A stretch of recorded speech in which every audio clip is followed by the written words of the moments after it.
What's going on? We back with the Boxing Clan commercial, boy CJ Goodfella. It's been a talk of the boxing community.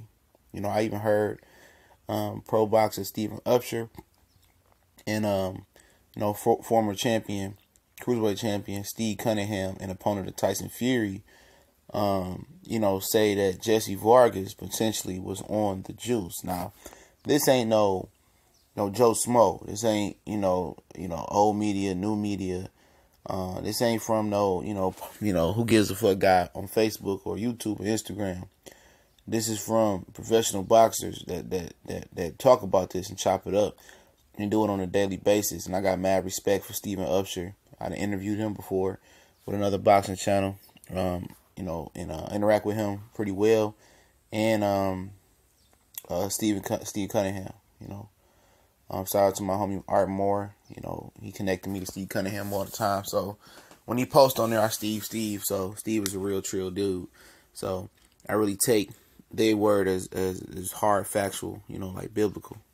Because they real two stand-up individuals. But I didn't think about it because the fight, I really didn't pay attention. I'm watching the fight. And, I do some research. You can research it as well. Just put steroid acne in a Google search, and they give you the specific definition. Excuse me, and it says that acne appears on. I'm paraphrasing here, on the body after steroid use. It's a hormonal gland or something.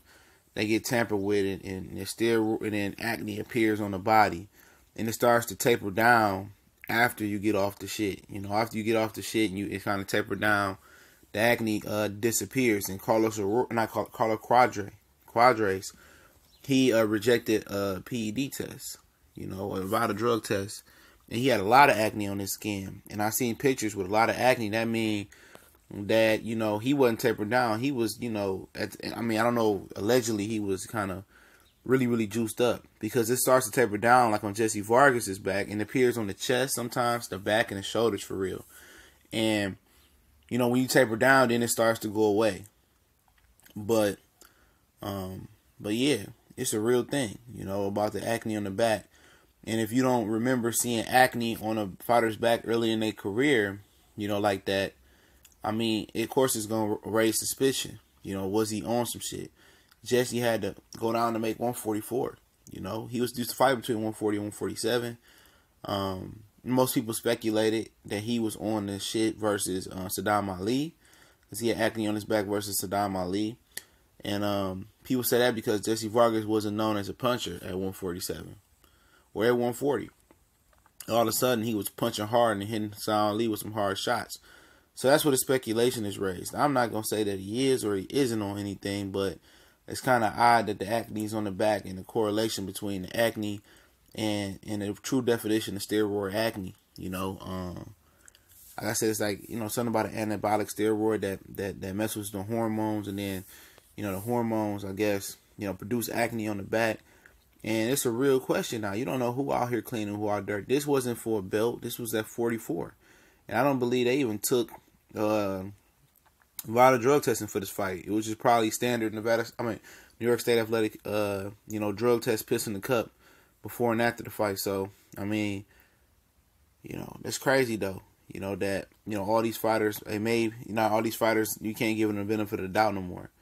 Any inkling of a speculation of steroid usage is being spoken on, and it's being talked about. So, it's hard. It's hard to trust any fighter, and I'm not mad for people that want to bring the speculation up. They say this and they say that. I can't tell them that they're right or wrong. I done went to back for fighters like Canelo. He fucked around and was juiced up. So I can't tell you who is and who ain't, So I just got to sit back and take the wait to see approach. And what done in the dark usually comes to the light sooner or later. But let me know what y'all think. We gone.